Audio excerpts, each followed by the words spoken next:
On the 31st of December 2020, the world was coming together to celebrate the end of what had been an incredibly hard year for everyone around the world. The pandemic had left families in shambles and communities in mourning. But the end of the year almost signified a new beginning, a fresh start, and a hope for a better future for everyone, including the Kukrejas. Little did they all know, though, New Year's of 2020 would become the night that changed their lives, the night they would never be the same family again. This is the story of that family. This is the story of 19-year-old Jhanvi Kukreja.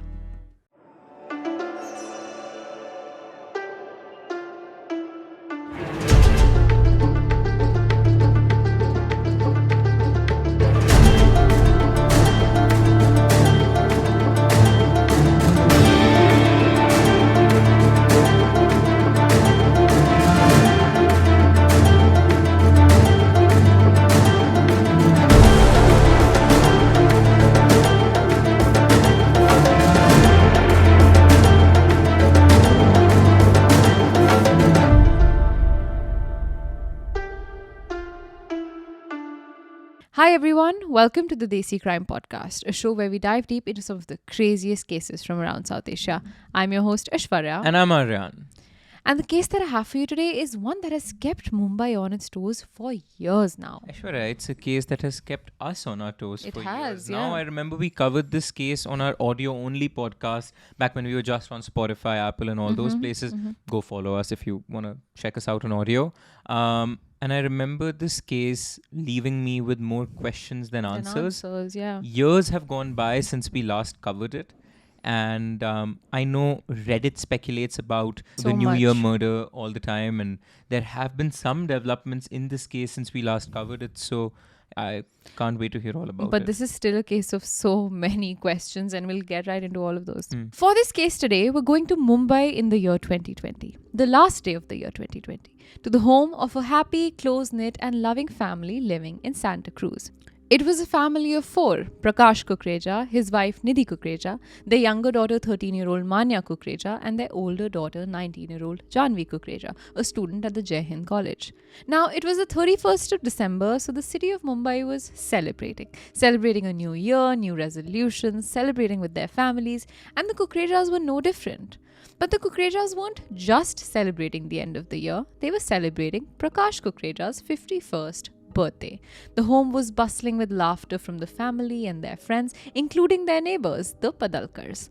Now, the Padalkars and the Kukrejas were very, very close. Their homes shared a wall with each other and they had lived next door to each other for years now. The Padalkars also had a daughter, 19-year-old Tia, who was Jhanvi's best friend. The girls were in and out of each other's houses every day, and the same was true that night. Jhanvi would spend some time with her parents and then walk over to Dia's house, and by 10 p.m. that night, they all gathered inside the Kukreja household to cut the birthday cake. They sang Prakash Kukreja his happy birthday song, they cut the cake and passed around a piece to everyone, and they clicked lots of family pictures that night when Jhanvi and Dia asked their parents if they could go over to a friend's house to celebrate at his New Year's party for a bit. Another friend of theirs, a 22-year-old boy named Srijo Dankar, had come over to the Kukreja house and wanted to go with the girls to the party at their friend Yash Ahura's house. But it was already 12 a.m. by that time and it was past Jhanvi's curfew time. It was also curfew time in the city of Mumbai. Her father Prakash told the three kids that it was too late. It wasn't safe to be going around at that time in the night, especially on New Year's when people are drunk at night and driving back home from parties. He asked the kids to just stay at their home and chill and hang out there instead. But the kids insisted. It was New Year's after all, and by all accounts, Jhanvi had a reputation for being a responsible young girl. She was academically very bright. She was a thoughtful young girl who had voluntarily chosen to donate blood in the past. She was a caring daughter and a loving sister.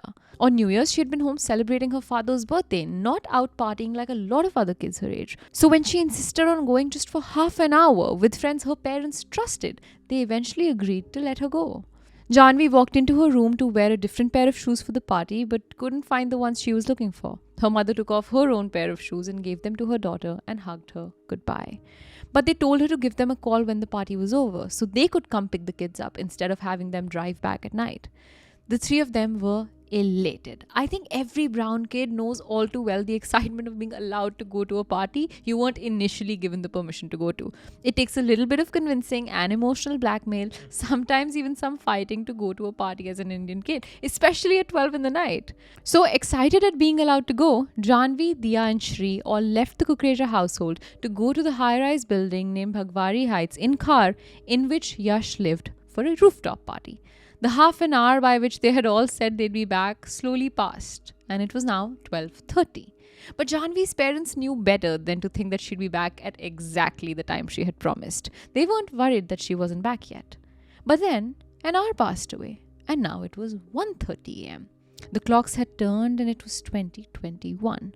Jhanvi wasn't back home yet. They still weren't worried, but as far as they were concerned, she should have been back home by now, or at least leaving Yash's house soon.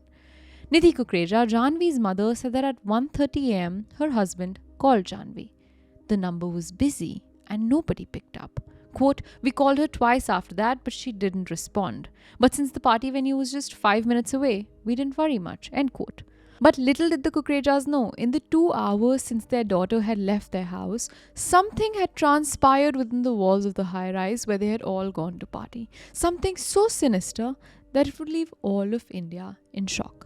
Now, an accurate picture of the events of that night are still not available for us to know, but from all of the information we do have, the story of a very gruesome crime emerges. At this party, according to other friends present, Shri, Diya and Jhanvi all stood in a separate corner of the terrace with another female friend who was allegedly throwing up.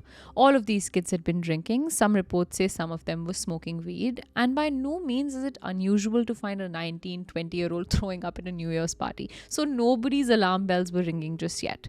When this girl started throwing up, Diya escorted her down from the terrace.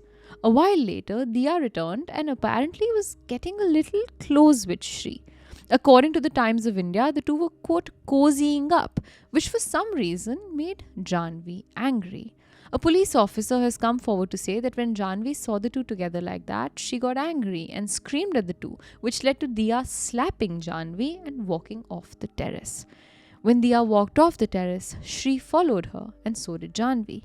Now, at around the time that Jhanvi walked off the terrace, at around 1:32 in the night when her parents were calling her and her phone was busy, she had called up a different friend of hers, a friend named Parinika, and Jhanvi was crying on that call. On this call, a crying Jhanvi was telling Parinika that she was scared Diya was going to do something to herself. Parinika asked Jhanvi where Diya was, and Jhanvi said, "I don't know, I'm going to find her." Parinika asked Jhanvi if she wanted her to talk to Diya instead, but Jhanvi said she was going to go look for her and would call Parinika the next day. And with that, the call got cut. Then Jhanvi made 2 other phone calls to 2 separate friends, both of which got cut. Clearly, there was something Jhanvi was trying to tell someone. What she was trying to tell them, we don't know till date. After this, Jhanvi went looking for Diya, but never returned to the party. Just to get things straight, it was Jhanvi who was allegedly slapped by Diya. Correct. Right?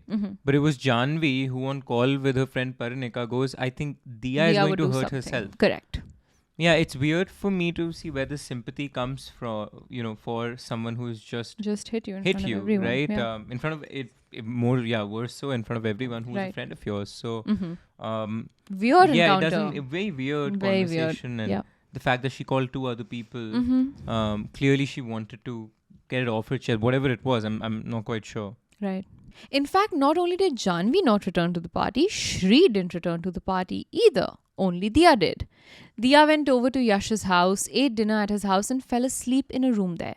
She woke up in the middle of the night and realized her lip was bleeding, which is when she called her father, Sameer Padalkar, who took her to Hinduja Hospital.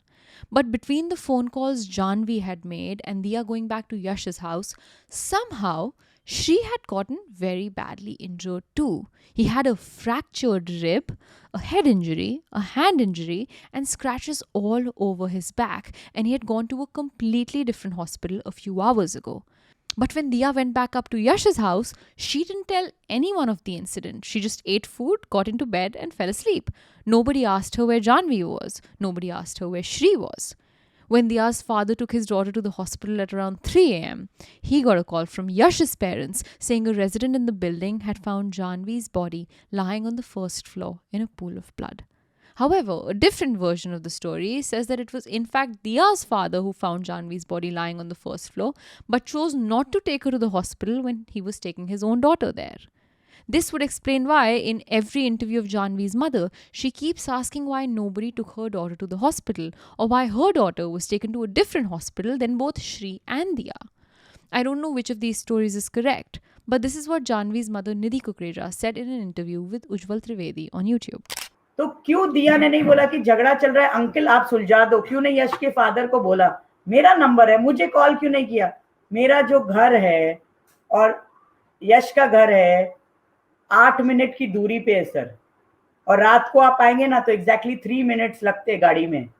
कोई मेरे घर भी आ सकता था ना कि aunty ऐसा ऐसा हो गया, आप स्पॉट पे आ जाओ. क्यों हमें 5 बजे सबने अपने बच्चों का ट्रीटमेंट करा दिया है और हम मेरी बेटी को उधर छोड़ दिया है और हमें 5 बजे फोन किया है.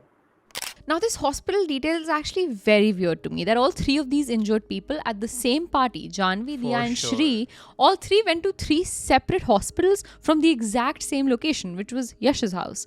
Something about that doesn't quite sit right with me. It's the most inefficient way to go about something. Absolutely. I mean, the fastest way to save a kid, let alone an adult, these are kids, is the nearest hospital. And only one hospital could be the nearest out of hospital. 3. So for you to take 3 different hospitals, it's like you're trying to, I don't know, obfuscate some facts or delay something.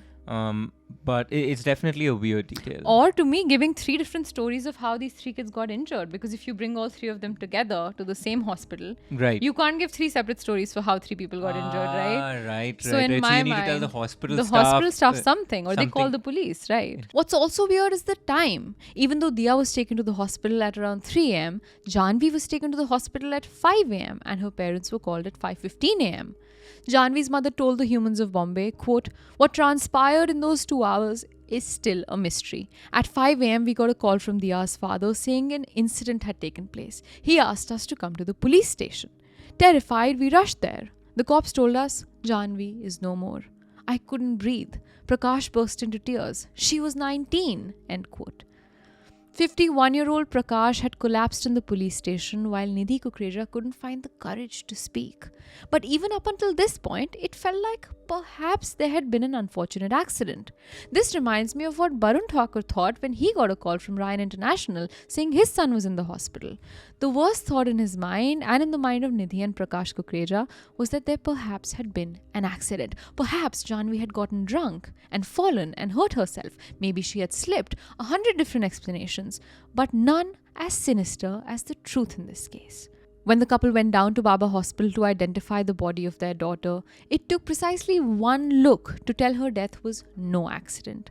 No sane person in the world could look at that 19-year-old's body and consider it an accident. Quote, "I was trembling when they took us to identify her body. She was brutally scathed. It wasn't an accident. My daughter was murdered. It was confirmed in the postmortem. Jhanvi had 48 injuries and a skull fracture." End quote. Of these 48 injuries, some were to her private parts, but the postmortem report revealed no sign of sexual assault. But it wasn't just 48 injuries and a skull fracture though. After seeing their daughter's body, the couple went to the crime scene where Jhanvi's body was found.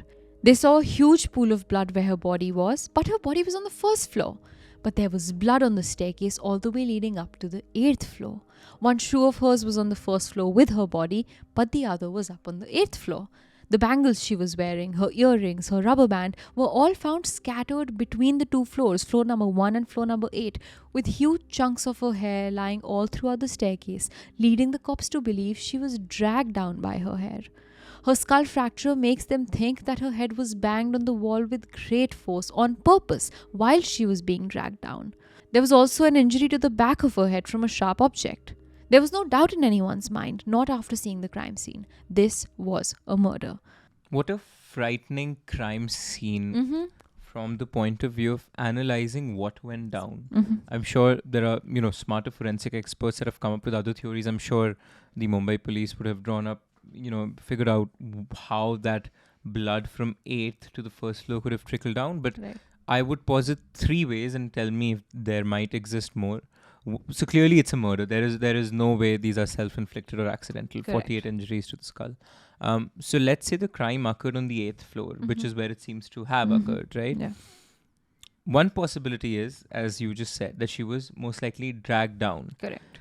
To me, why that it's a little difficult to believe is because no matter how novice of a murderer you are, to me it appears that the last thing you would do is leave the blood trail of somebody everywhere. I don't think anybody in there, like even in the tandoor murder, the dude tried to hide it. But it was in a tandoor, it was super novice, but he tried to hide it. Right. I think the instinct to hide and self-preservation is the first thing apparent in novices. So to me, this isn't like, it doesn't necessarily make sense. That's sort of the counter argument against that. The other is that she was dragged down, but by somebody who had pure hatred for her. Right. Like just pure seething hate, where the idea of hiding didn't even cross the mind, because in that moment, pure hate. And the third is that she was beaten, bruised, killed, whatever, on the 8th floor. And then brought down. And then she dragged like herself down the stairs because she couldn't like get up to press the elevator. Although that also sounds sort of implausible. It's to go down it. 8 stories is a lot of stories to either drag someone down or to drag yourself down. Which is why I think it's some combination of these, where a scuffle has broken out, let's say on the 8th floor. And at some point she's tried to run away. At some point they've caught up to her. Then at some point she's been dragged down. So it's not one or the other. It's not that she took herself from 8 to 1. It's not that she was completely dragged down from 8 to 1. But it's a combination of a scuffle unfolding, of she getting injured halfway through, of then she being dragged for some flights of the stairs, you know. In my mind, that's how I can see it playing out, is that it's a combination. Yeah. Now, the cops knew exactly where to begin their investigation. The kids at the party, especially Diya and Shri, the two friends of Jhanvi's who also somehow had injuries that night but said nothing to anyone about them. From the questioning, some weird details came forward that quickly made Diya and Shri very strong suspects in the eyes of the cops and Jhanvi's parents. Remember, Diya had slept in Yash's house that night? On the bed sheet in which she slept, there was blood. Now, some of that was hers from her bleeding lip, but some of that blood matched that of Jhanvi. The same was true for Shri. His friends had seen him with blood on his clothes before his father came to pick him up. Now, obviously, he was injured too, but some of the blood on his clothes matched that of Jhanvi too. Whether or not these two kids had directly murdered Jhanvi, they were certainly there when she was killed, and they weren't giving anyone the full story. But understand what this means. This is a 19-year-old girl and a 22-year-old boy who suddenly became prime suspects in one of the most brutal murders Mumbai had seen in a while. And these weren't just any random 19 and 22-year-olds. They were both two of Jhanvi's closest friends. Imagine how many times in our lives we'll go to places with our friends because we find safety and comfort in their presence. Imagine, on the other hand, being murdered by your friends. Jhanvi's mother told Humans of Bombay, quote, "The cops identified Diya and Shri as suspects. I couldn't digest it. Diya and Jhanvi had been friends for 13 years. Shri often came home for dinner," end quote. When the cops finally began questioning the people at the party, 70-some friends, including parents of all the kids and the building residents, nobody seemed to know anything. Everyone said they didn't hear anything, they didn't see anything, nothing seemed suspicious. It was a normal New Year's night. But I understand Jhanvi's mom's frustration when in every interview she keeps asking how nobody heard her daughter being brutally murdered on a building staircase. It was late in the night, sure, but not that late. It was New Year's night when everyone was partying. How could a fully grown girl be dragged down 7 flights of stairs, but nobody heard anything? Quote, everyone at the party was questioned, but they either didn't remember anything or weren't around. But how's that possible? Jhanvi must have screamed in pain. If they'd informed us in time, she must have survived. End quote. Diya and Shri kept saying they did not know how they sustained the injuries they had. Eventually, Shri's story changed and he claimed there was another man involved in the incident who he claimed attacked all 3 of them. But this sudden change in his story didn't explain why he and Diya were taken to the hospital much before Jhanvi was. Unfortunately, since the investigation for this case is still ongoing, the information the cops reveal is hardly any and few or far in between. Both Diya and Shri have been in police custody since a few days after the murder. Unfortunately, since there are no witnesses to the case, all pieces of evidence are circumstantial, at least as far as we know. There is DNA evidence that links Diya and Shri to the scene of the crime, but that doesn't prove they killed her. Despite that, because they're so closely tied to the crime and because the courts think there is a very real risk that they will try to speak to the other kids at the party that night, which would hamper the investigation, the two have continued to be in police custody for years now. Shri has continued to file for his bail, but his request has gotten denied by the court time and time again. Diya got her second bail request accepted finally, after which she was put behind bars again, but was ultimately released and remains out on bail as of September 2024. From prison, Diya wrote Jhanvi's parents an email which she didn't address to them. It's an email she addressed to Jhanvi. I don't know what to think of Diya, whether she's a troubled young person who committed murder or an innocent girl caught up in a horrible crime.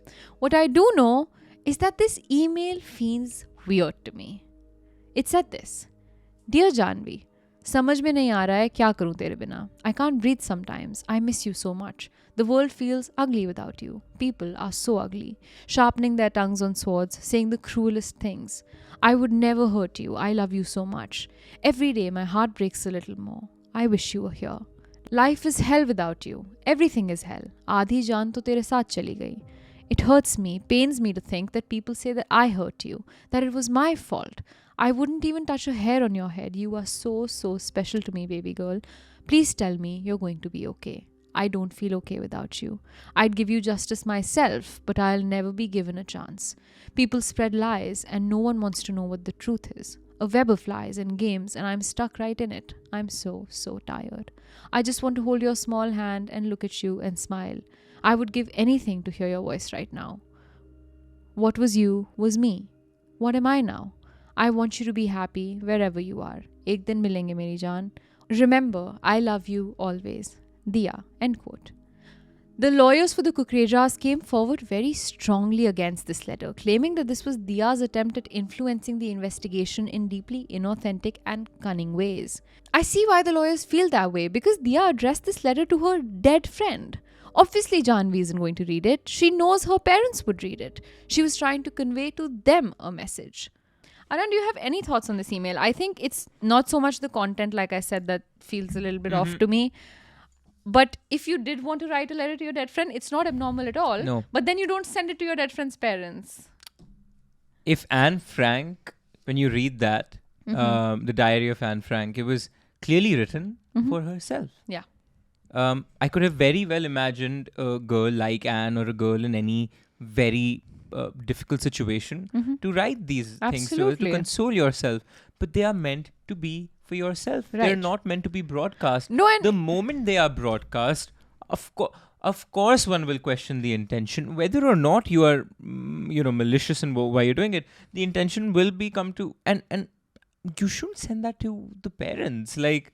that doesn't make sense to me. Yeah, to me, it's not even so much the broadcasting bit. It's you've broadcast a letter to the parents that wasn't meant for the parents. You know what I'm saying? Right. What is the purpose of sending a letter addressed to Jhanvi to her parents? Agreed. And if you wanted to really, atone for whatever, atone for just for her absence, I could have totally seen you sending that email to her email, which was never to be accessed. Right. This was meant to be broadcast. This was meant to do something beyond just atone for what you've done. Yeah. And I think... And you could have written to the parents, addressing the parents. Right. No, I agree. It's weird. Something's off. Something's off.